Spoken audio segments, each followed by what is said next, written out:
Welcome to Larry's Library. This is the first episode of a new series, probably, and I'm calling it the Sunday Scan. And in this one, we're just going to do a real quick, nothing too elaborate video where I'm going to show, in this case, a single issue that I read, that I am trying to read at least one a week to get through the last of my single issues. I don't really collect singles anymore. I have switched to collected editions. But I still have a few things to wrap up that are not collected, at least not collected in an edition that I want, like this, the Marvel's Godzilla.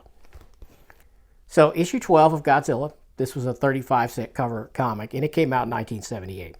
And I started getting these probably around issue 5 as they came out. And then I had to talk my dad into, at our local comic shop, buying me the previous ones that I missed. And number one was a little bit pricey even then, at least to me as a little kid, you know. When the issue's 35 cents and you got to pay a whole $1.50 or something for one, that's a lot. But he did it for me, and I had them all originally. And that went away with my original collection. If you haven't if you haven't watched my comic book regrets video, I'll put a link up here on the right, and that's hard to get used to that backwards, but yeah, I will put a link to that up there. You can check that out as I talk about how I got rid of my original collection. But at any rate, yeah, this came out in 1978, and on the cover here you got Godzilla floating in space. Really beautiful work by Herb Trimpe with inks by Joe Rubinstein, and Star Sinister. That's what's on the cover, and the title, and I'll show a scan of this first page, is the Mega Monsters from Beyond Part 1, the Beta Beast. And it starts off with Godzilla attacking this train, which he perceives as a giant snake. You know, it's pretty wild. And what happens in this one is Godzilla gets enmeshed in an intergalactic war inadvertently.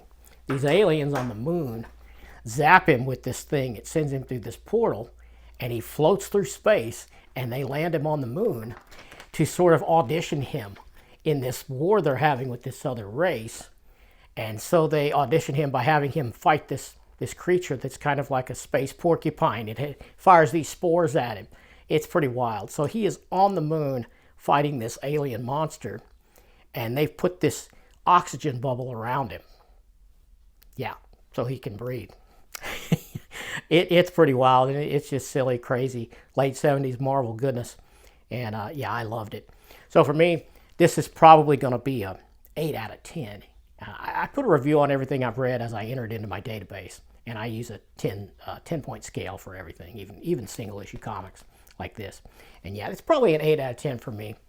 It's not a 10 out of 10 because I don't prefer the Fred Kita art inks over Herb Trimpe. I think that there's a lot better inkers for him. But yeah, I thought you'd like to take a quick look at this on the first episode of the Sunday Scan. And be sure to check in tomorrow on Monday for my regular Monday show. And I've got a review of another Godzilla comic tomorrow.